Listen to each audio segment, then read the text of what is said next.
It's not the fact that you are comparing yourself that is bad or that needs improvement. It's how you're comparing yourself, what you're comparing yourself to, and why you're doing it.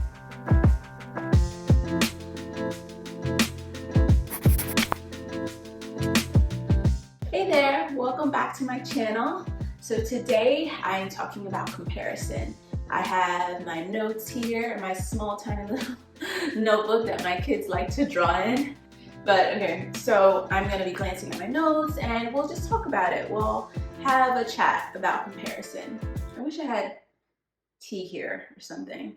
That would be nice. There's actually a psychologist. His name is Leon Festinger, and he created the social comparison theory, or he invented it. And so he said that we as humans, we need to compare in order to reduce uncertainty. So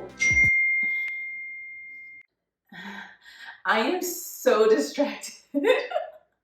Oh my goodness. So if you do find yourself that you do compare and you're trying to stop comparing yourself, like at all, you just want to eliminate comparison. It's not the fact that you are comparing yourself that is bad or that needs improvement. It's how you're comparing yourself, what you're comparing yourself to, and why you're doing it. So the actual act of doing it is not bad, but it's the methods that you're using to do it and the reasons behind doing it that's actually really harmful. Comparison trips us up or gets in our way, and it's with us using it to define ourselves. So if you are a person, if you're watching this video and comparison is something that you struggle with, that is the first area that I would like for you to start. How do you define yourself? That's a question. That's what I want you to pause this video and to think about for you. That is super important. When you are comparing yourself to other people, the things that you are saying are starting with what you're saying about yourself. It's starting with how you are already defining yourself and what you already think of yourself to be. And because you've already defined yourself a certain way, when you look at other people, you look at them through the filter of you. But the truth is, it's not that those things are real. It's that it's coming from a place in you that has already defined yourself as someone that's lacking, that's not enough, that's unworthy. And because you've already defined yourself that way, it doesn't matter how much more you have compared to what other people have, your definition of yourself will still stand and does still stand. And that's what makes your comparison so detrimental. I want to look at another thing that Leon says. Our boy Leon, we're on a first name basis, you know, me and Leon. Mr. Festinger. Hopefully I'm saying your name right, Mr. Leon. Don't know if you're still alive, but if you are, this is super awkward and I'm so sorry.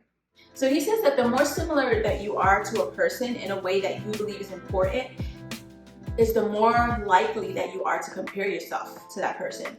Is it really like adequate? Like, we're all comparing ourselves to an abstract level that doesn't even exist, right? Because like, you're comparing yourself to that person who's also comparing themselves to you, who thinks you're better and you think they're better, and it's just like a mess.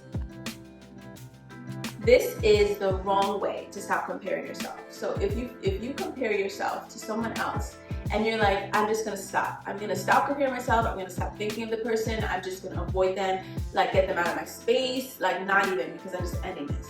You stopped comparing yourself to that person, but in order to allow your brain to not think of that person, what becomes filled in your mind about that person is angry thoughts or frustrated thoughts or superior thoughts. Like, yeah, they're not worth my mental energy. They're not worth my time. Yeah, I'm not even thinking about them. They're just like, and that's not good, because you shouldn't need to put down someone else in order to lift your own self up. That is not healthy. It's not a good way for you to live.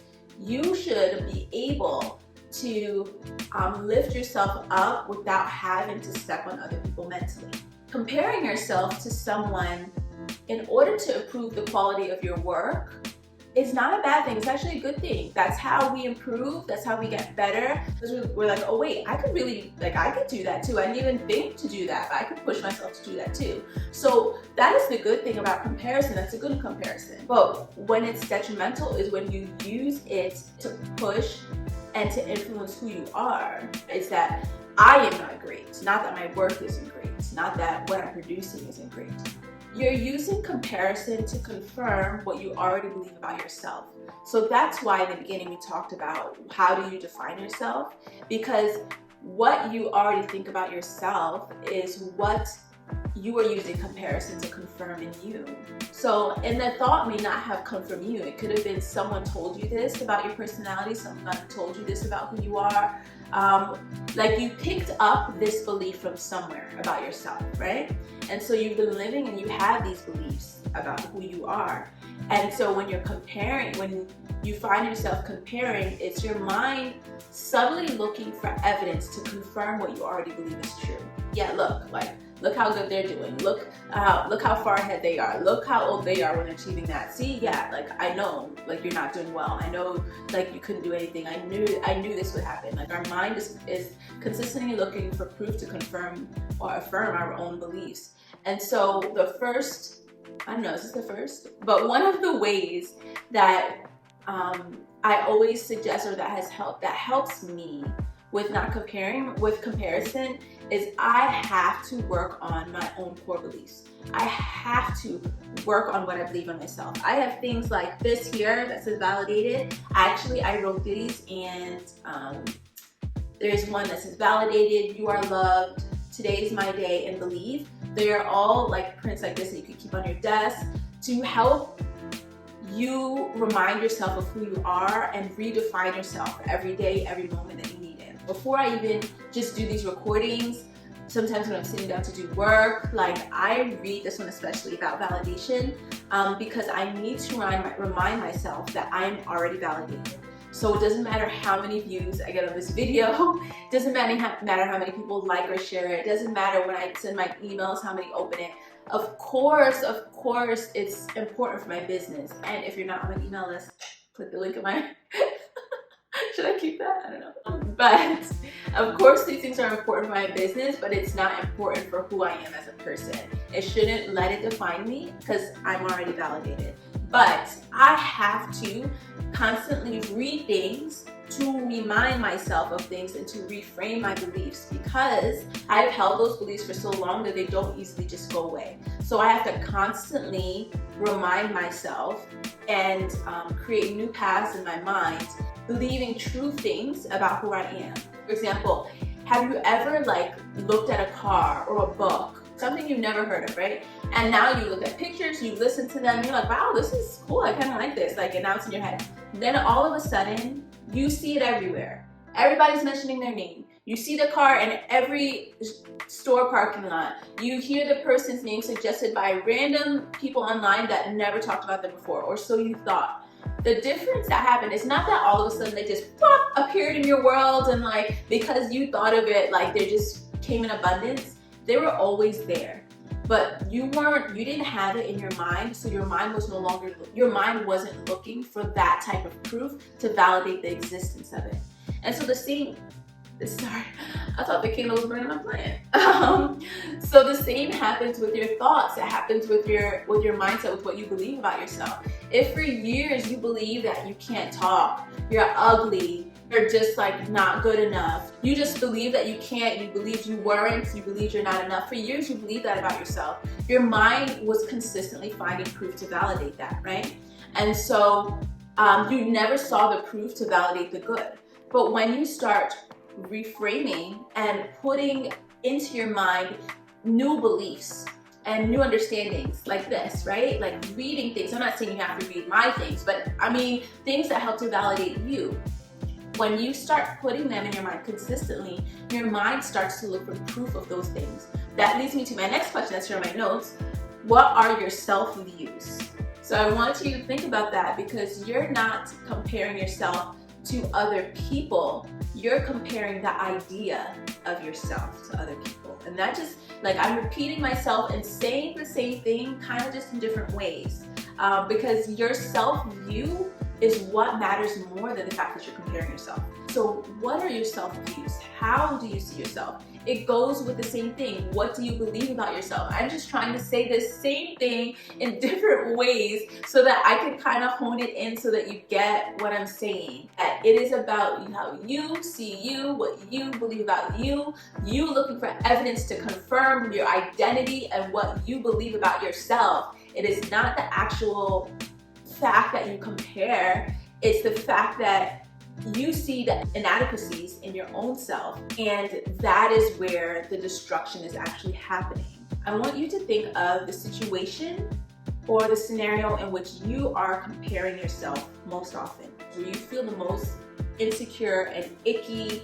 I want you to think of those situations and now externally look at the situation and speak to that version of you like you are that most warm, cuddly grandmother or that person's biggest cheerleader. What would you say? It would all be true things. It would all be true things. But what would you say to that person? And write it down. And then I want you to keep that list. When you're feeling, when you're struggling, I would look at that list to reaffirm and remind myself of who I am. And not that automatically takes away all the ickiness, but I am refusing to fill my mental space with improper or incorrect thoughts about my own identity. Things that I've learned from flawed people that have taught me things that weren't true. You gotta relearn those things. You gotta reintroduce truth to yourself. And this is just one way to help you to change your beliefs, to change your self-view, so that you can ultimately work on you and that comparison doesn't become such a heavy weight for you. That's why I have these here. You can look in my shop, look in my website, and take a look at them for yourself. You can keep them on your desk, in your bathroom, anywhere that's helpful for you. I highly recommend it. Also, I'm starting spring, but when you're watching this, I don't know when you'll be watching this, it's going to be spring 2022, which is March 20th. That's going to be our first day, and it's going to be the Creating New Challenge.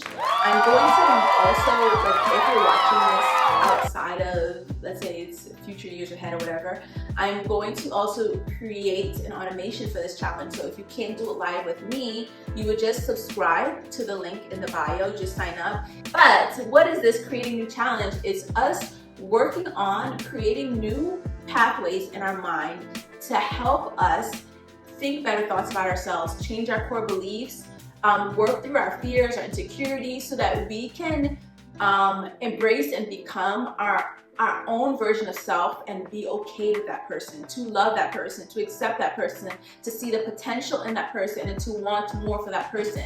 Believe in new for ourselves, because it's possible, because we don't have to settle. I don't care how far along in life you are, how old you are, how young you are, where you are. Life is fluid. Life is movement. Life is ongoing. And so the capacity and ability to change it, to mold it, to make it better than what you're settling for is always possible. It's never too late. Yeah, so you can sign up, and I'm gonna put a link in. There's gonna be a link in the place that it goes for YouTube. I can't remember what it's called, but there's going to be a link there, and you can sign up. And I'm really excited to have you do this with me. I hope this video in comparison helped you. If you have more questions, please just put it in the comments. I know I didn't cover everything. I hope to be able to explore this more in my future videos, especially the ones associated with the challenge. So I think that will be more helpful. Maybe if you're watching this later, just watch all of these as a series, and then hopefully that will answer all your questions. But until the next video, I hope you have a wonderful day. I hope you're able to smile, and your heart is full of laughter. And especially, I hope that you find ways to live boldly and to flourish. Love you.